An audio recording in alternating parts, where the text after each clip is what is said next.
Children's birthday parties used to mean video games, singing robotic animals, and lots of pizza.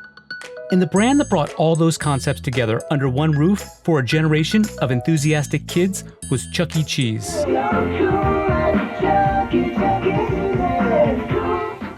the great thing about Chuck E. Cheese is how popular we are with children. Your average kid has to come to Chuck E. Cheese 9 times a year. They only get to come 3 because we need to make sure that mom and dad are willing to drive them. So a lot of our investments have been to make it better for mom and dad.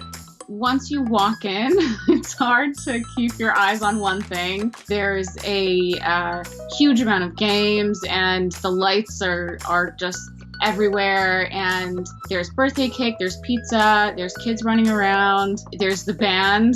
Can't forget the band. So all of this is happening at the same time while parents are actually running after their children too. But in June 2020, the restaurant that told parents there was a place where a kid can be a kid filed for bankruptcy after years of lackluster sales and a shutdown of venues initiated by stay-at-home orders. Chuck E. Cheese is one of the biggest restaurant brands of 2020, alongside French-inspired bakery chain Le Pain Quotidien to file for Chapter 11 bankruptcy, and there are fears it might not be the last.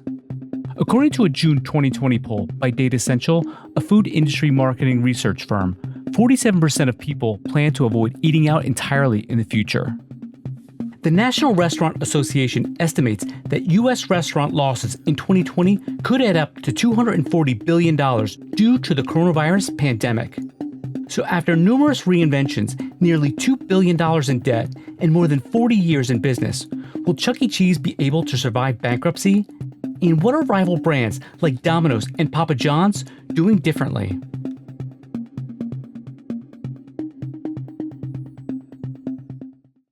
Chuck E. Cheese got its start in 1977 in San Jose, California, under the name Chuck E. Cheese Pizza Time Theater.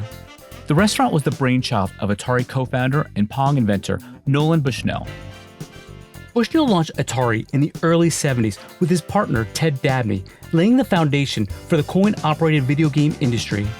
By the late 1970s, teenagers everywhere were flocking to arcades. Arcade operators were making a hefty profit collecting all those quarters, and Bushnell saw an opportunity to expand the business. Chuck E. Cheese would be the family-friendly arcade for kids, barring unruly teenagers and allowing children to play video games while their parents waited for pizza. The eatery featured a cast of computer-controlled robot characters led by Chuck E. Cheese, the pudgy cigar-smoking rat with a New Jersey accent.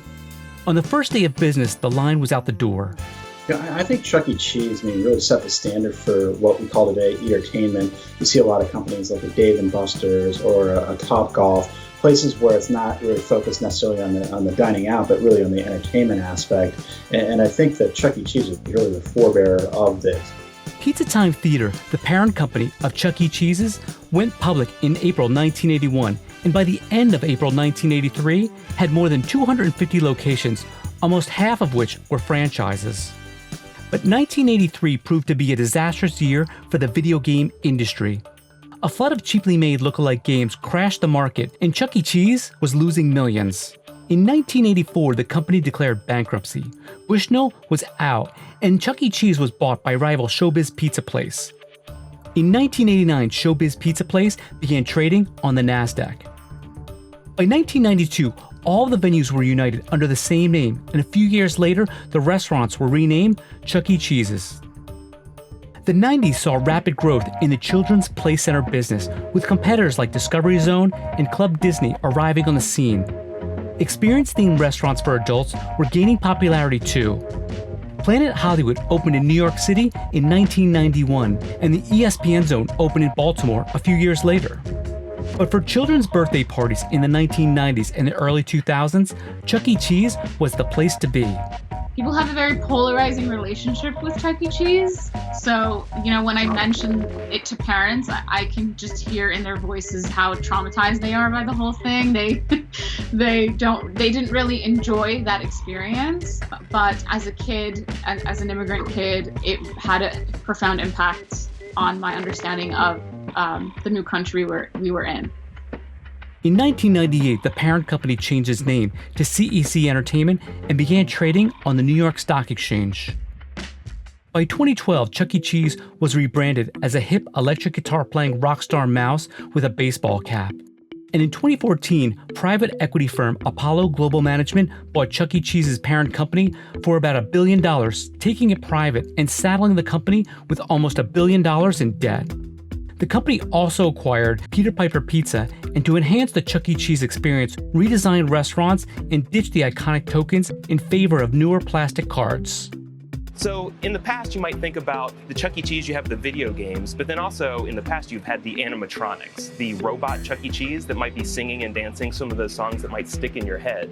We still have Chuck E. Cheese and the band do a lot of songs to make the kids happy, but we break it up with like Katy Perry, Taylor Swift, songs in there to give mom and dad a mental break and just make the atmosphere a little bit more adult without spoiling some of that magic that makes it the kid-focused business that it is. But by the 2010s, changes in children's entertainment habits and a shift to healthier eating started to weigh on the business. I think that we've seen the downswing for this company really in process the last several years, but ultimately these businesses are tough to sustain over a long period of time, just because consumer preferences not only change regarding eating, but also what they're looking for entertainment. The restaurant's precarious position was made worse by the coronavirus pandemic. Like other brick-and-mortar businesses, Chuck E. Cheese's sales dried up after stay-at-home orders forced the restaurant chain to close its locations. And then you run into the pandemic, which basically saps you of 90% of your revenues. You have a potentially long recovery period for them, and it's a really difficult combination. With venues closed, to make some extra cash, the restaurant started to offer a low-budget takeout menu that offered $5 pizzas. It also created a virtual restaurant called Pasquale's Pizza and Wings in March 2020 that serves pizza made in Chuck E. Cheese's kitchens. But it wasn't enough. As of 2019, CEC Entertainment lost money in 5 of the past 6 years. In 2019, it lost $28.9 million. As of December 2019, there were 555 Chuck E. Cheese and Peter Piper Pizza restaurants in the U.S. and in 16 foreign countries and territories. 186 venues were franchises.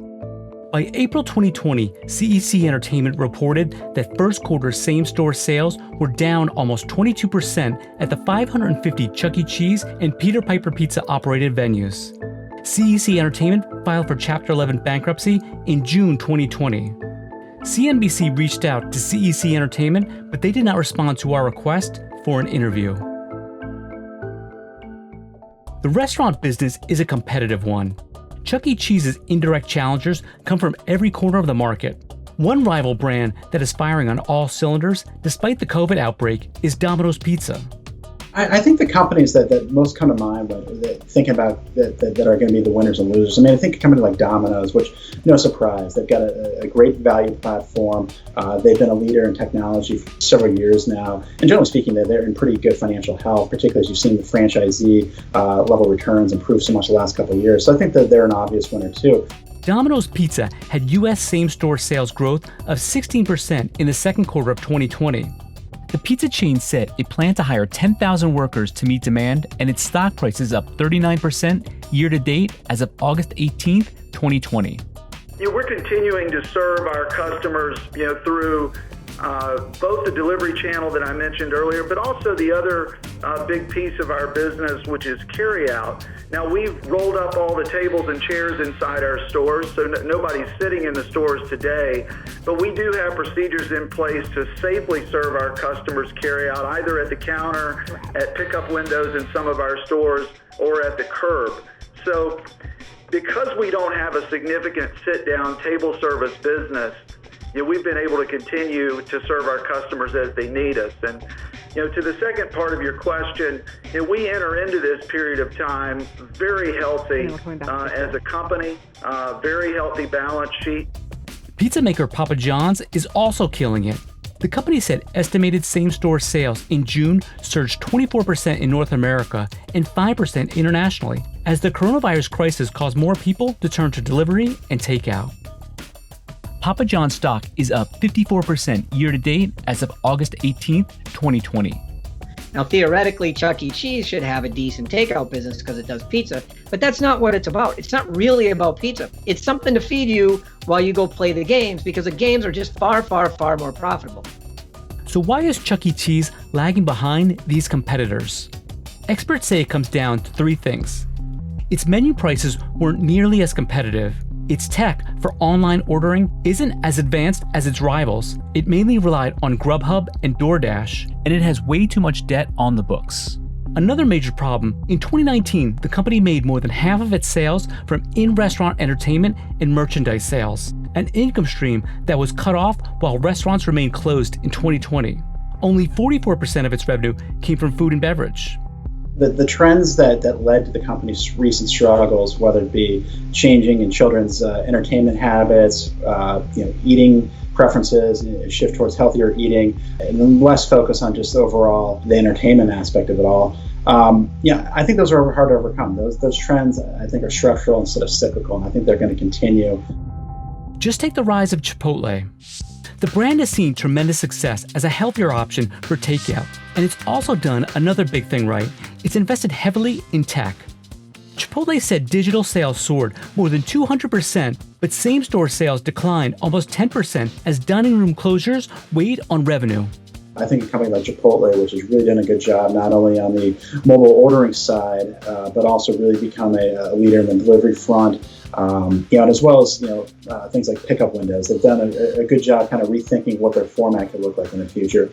We've invested quite a bit over the last couple of years to create the digital access point. And obviously, consumer behavior, because of the pandemic, accelerated the adoption of our digital channels.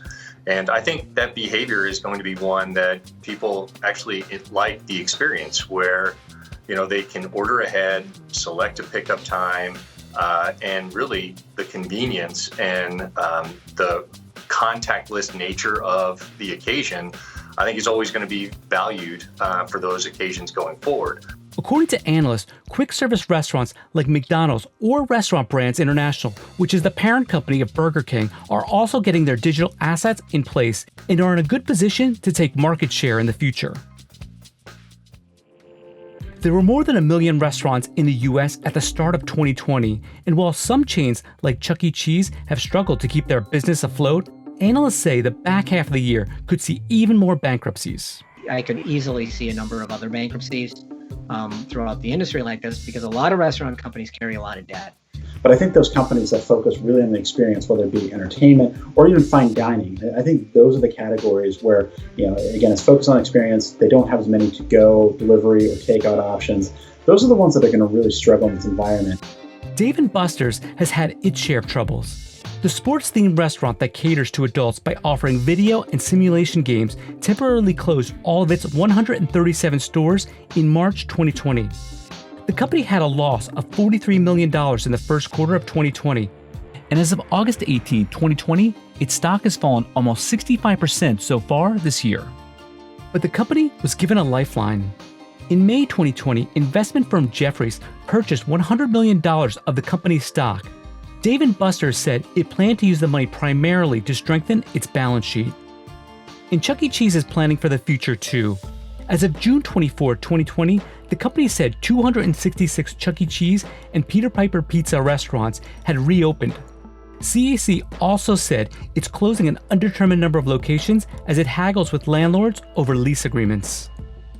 For venues that are open, games and dining rooms are sanitized every 30 minutes. Some booths are closed to provide social distancing, and customers with a temperature of over 100 degrees or higher are denied entry. And while it's too soon to tell what lies ahead for Chuck E. Cheese, analysts say the entire restaurant industry could be on the verge of a massive realignment.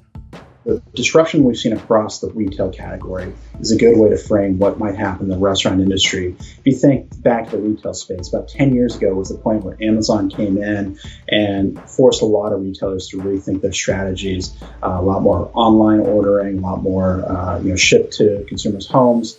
And we started to see that the last couple of years in the restaurant space, where less and less people, were going out to restaurants and instead were using delivery partners to get their food.